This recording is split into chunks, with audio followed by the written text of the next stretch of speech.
नमस्कार, प्रांजल ज्ञान गंगा में आप सभी का स्वागत है। कल हम कथा में दुर्योधन और धृतराष्ट्र की बातचीत और अर्जुन के रथ के वर्णन की कथा को पढ़ रहे थे। आज हम कथा में संजय से पांडव पक्ष के वीरों का विवरण सुनकर धृतराष्ट्र का युद्ध न करने की सम्मति देना, दुर्योधन का उससे असहमत होना तथा संजय का राजा धृतराष्ट्र को श्री कृष्ण का संदेश सुनाने की कथा को पढ़ेंगे। धृतराष्ट्र ने कहा, संजय, जो पांडवों के लिए मेरे पुत्र की सेना से युद्ध करेंगे, ऐसे किन किन वीरों की तुमने युधिष्ठिर की प्रसन्नता के लिए वहां आए हुए देखा था? संजय ने कहा, मैंने अंधक और वंशीय यादव में प्रधान श्री कृष्ण को तथा चेकितान और सात्यकी को वहां मौजूद देखा था।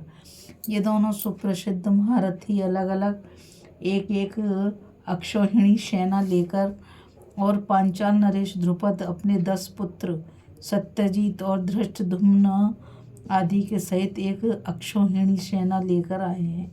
महाराज विराट भी शंख और उत्तर नामक अपने पुत्र तथा सूर्यदत्त और मदिराक्ष इत्यादि वीरों के साथ एक अक्षौहिणी सेना लेकर युधिष्ठिर से मिले हैं। इनके सिवा केकई देश के 5 सहोदर राजा भी एक अक्षौहिणी सेना के साथ पांडवों के पास आए हैं। मैंने वहां आए हुए केवल इतने ही राजा देखे हैं जो पांडवों के लिए दुर्योधन की सेना का सामना करेंगे। राजन, संग्राम के लिए भीष्म शिखंडी के हिस्से में रखे गए हैं। उसके पृष्ठपोषक रूप से मत्स्य देशीय वीरों के साथ राजा विराट रहेंगे। मद्रराज शल्य बड़े भाई युधिष्ठिर के जिम्मे हैं। अपने 100 भाई और पुत्रों के सहित दुर्योधन तथा पूर्व और दक्षिण दिशाओं के राजा भीमसेन के भाग हैं। कर्ण, अश्वत्थामा, विकर्ण और सिंधुराज जयद्रथ से लड़ने का काम अर्जुन को सौंपा गया है। इनके सिवा और भी जिन राजाओं के साथ दूसरों का युद्ध करना संभव नहीं है, उन्हें भी अर्जुन ने अपने ही हिस्से में रखा है। केकई देश के जो महान धनुर्धर 5 सहोदर राजपुत्र हैं, वे हमारे पक्ष के केकई वीरों के साथ ही युद्ध करेंगे। दुर्योधन और दुशासन के सब पुत्र और राजा बृहद्दल सौभद्रानंदन अभिमन्यु के भाग में रखे गए हैं। धृष्टद्युम्न के नेतृत्व में द्रौपदी के पुत्र आचार्य द्रोण का सामना करेंगे। सोमदत्त के साथ चेकितान का रथ युद्ध होगा और भोजवंशीय कृतवर्मा के साथ सात्यकी लड़ना चाहता है।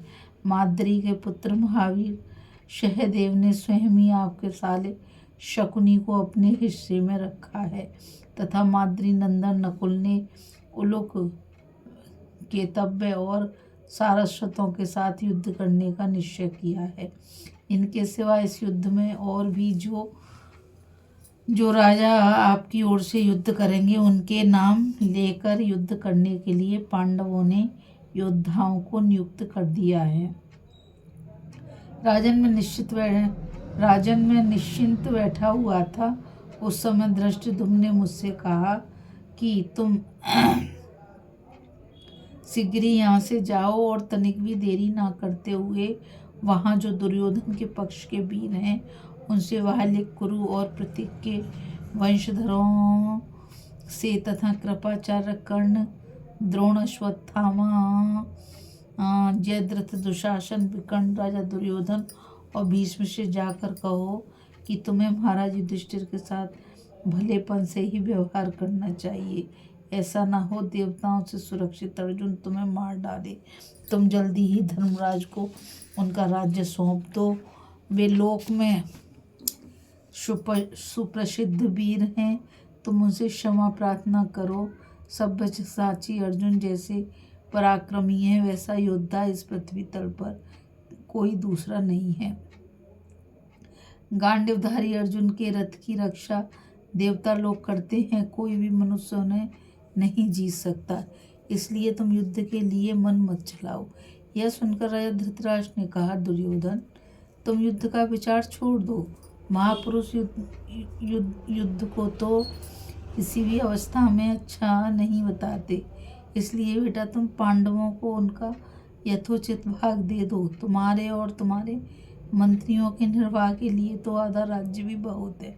देखो ना, तो मैं युद्ध करना चाहता हूँ, न वाहलिक उसके पक्ष में है और न भीष्म, द्रोण, अश्वत्थामा, संजय, सोमदत्त, शल तथा कृपाचार्य युद्ध करना चाहते हैं।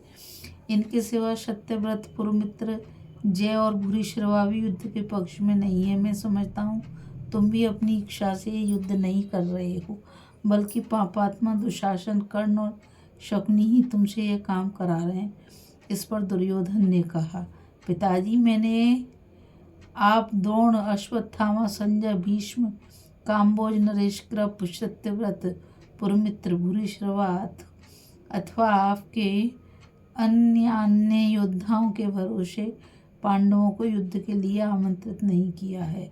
इस युद्ध में पांडवों का संहार तो मैं, कर्ण और भाई दुशासन हम तीन ही कर लेंगे, या तो पांडवों को मारकर मैं ही इस पृथ्वी का शासन करूंगा, या पांडव लोग ही मुझे मारकर इसे भोगेंगे। मैं जीवन, राज्य और धन ये सब तो छोड़ सकता हूँ, किंतु पांडवों के साथ रहना मेरे वश की बात नहीं है। सुई की बारीक नोक से जितनी भूमि छिद सकती है, उतनी भी मैं पांडवों को नहीं दे सकता। धृतराष्ट्र ने कहा, बंधुओं, मुझे तुम सभी कौरवों के लिए बड़ा शौक है। दुर्योधन को तो मैंने त्याग दिया, किंतु जो लोग इस मूर्ख का अनुसरण करेंगे वे भी अवश्य यमलोक में जाएंगे। जब पांडवों की मार से कौरव सेना व्याकुल हो जाएगी, तब तुम्हें मेरी बात का स्मरण होगा। फिर संजय ने कहा, संजय महात्मा, श्री कृष्ण और अर्जुन ने तुमसे जो जो बातें कही हैं वे सब तुम मुझे सुनाओ, उन्हें सुनने की मेरी बड़ी इच्छा है। संजय ने कहा, राजन, श्री कृष्ण और अर्जुन को मैंने जिस स्थिति में देखा था वह सुनिए, तथा उन वीरों ने जो कुछ कहा है वह भी मैं आपको सुनाता हूँ। महाराज, आपका संदेश सुनाने के लिए मैं पैरों की उंगलियों की ओर दृष्टि रखकर बड़ी सावधानी से हाथ जोड़े उनके अंतपुर में गया। उस स्थान में अभिमन्यु, नकुल, सहदेव भी नहीं जा सकते थे।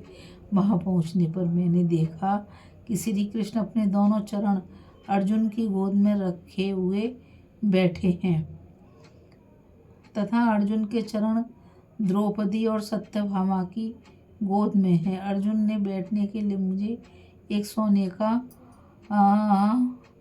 पादपीठ, पैर रखने की चौकी दिया। मैं उसे हाथ से स्पर्श करके पृथ्वी पर बैठ गया। उन दोनों महापुरुषों को एक आसन पर बैठे देखकर मुझे बड़ा भय मालूम हुआ और मैं सोचने लगा कि मंदबुद्धि दुर्योधन कर्ण की बकवाद में आकर इन विष्णु और इंद्र के समान वीरों के स्वरूप को कुछ नहीं समझता। उस समय तो यही निश्चय हुआ कि ये दोनों जिनकी आज्ञा में रहते हैं, उन धर्मराज युधिष्ठिर के मन का संकल्प ही पूरा होगा। वहाँ अन्न पान आदि से मेरा सत्कार किया गया महाराज। फिर आराम से बैठ जाने पर मैंने हाथ जोड़कर उन्हें आपका संदेश सुनाया।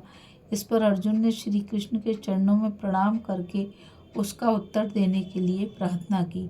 तब भगवान बैठ गए और आरंभ में मधुर किंतु परिणाम में कठोर शब्दों में मुझसे कहने लगे, संजय, बुद्धिमान धृतराष्ट्र, कुरुवृद्ध भीष्म और आचार्य द्रोण से तुम हमारी ओर से यह संदेश कहना। तुम बड़ों को हमारा प्रणाम कहना और छोटों से कुशल पूछकर उन्हें यह कहना कि तुम्हारे सिर पर बड़ा संकट आ गया है, इसलिए तुम अनेक प्रकार के यज्ञों का अनुष्ठान करो, ब्राह्मणों को दान दो और स्त्री पुत्रों के साथ कुछ दिन आनंद भोग लो। देखो, अपना चीर खींचे जाते समय द्रौपदी ने जो हे गोविंद ऐसा कहकर मुझे द्वारका वासी को पुकारा था, उसका ऋण मेरे ऊपर बहुत बढ़ गया है। वह एक क्षण को भी मेरे हृदय से दूर नहीं होता। भला जिसके साथ मैं हूँ उस अर्जुन से युद्ध करने की प्रार्थना ऐसा कौन मनुष्य कर सकता है जिसके सिर पर काल ना नाच रहा हो। मुझे तो देवता, असुर, मनुष्य, यक्ष, गंधर्व और नागों में ऐसा कोई भी दिखाई नहीं देता जो रणभूमि में अर्जुन का सामना कर सके। विराट नगर में तो उसने अकेले ही सारे कौरवों में भगदड़ मचा दी थी और वे इधर उधर चंपत हो गए थे। यही इसका पर्याप्त प्रमाण है। बल, वीर, तेज, फुर्ती, काम की सफाई, अविषाद और धैर्य, ये सारे गुण अर्जुन के सिवा और किसी एक व्यक्ति में नहीं मिलते। इस प्रकार अर्जुन को उत्साहित करते हुए श्री कृष्ण ने मेघ के समान गर्ज कर ये शब्द कहे।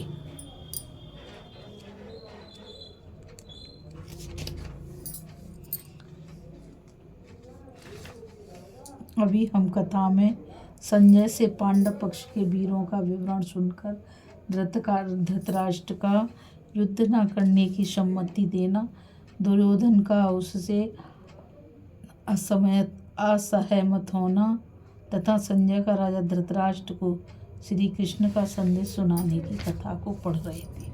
आगे कथा में हम कर्ण का वक्तव्य, भीष्म द्वारा उसकी अवज्ञा, कर्ण की प्रतिज्ञा, विदुर का वक्तव्य तथा धृतराष्ट्र का दुर्योधन को समझाने की कथा को पढ़ेंगे। इस कथा में बस इतना ही। मुझ गीता रावत को आज्ञा दीजिए। कल फिर मिलेंगे एक नई कथा के साथ। और मैं आप सभी से यही कहना चाहूँगी कि इस चैनल को ज़्यादा से ज़्यादा लाइक, शेयर और सब्सक्राइब कीजिए ताकि यह अमूल्य ज्ञान अधिक से अधिक लोगों तक पहुँच सके। कल फिर मिलेंगे नई कथा के साथ। राधे राधे, जय श्री कृष्णा, नमस्कार।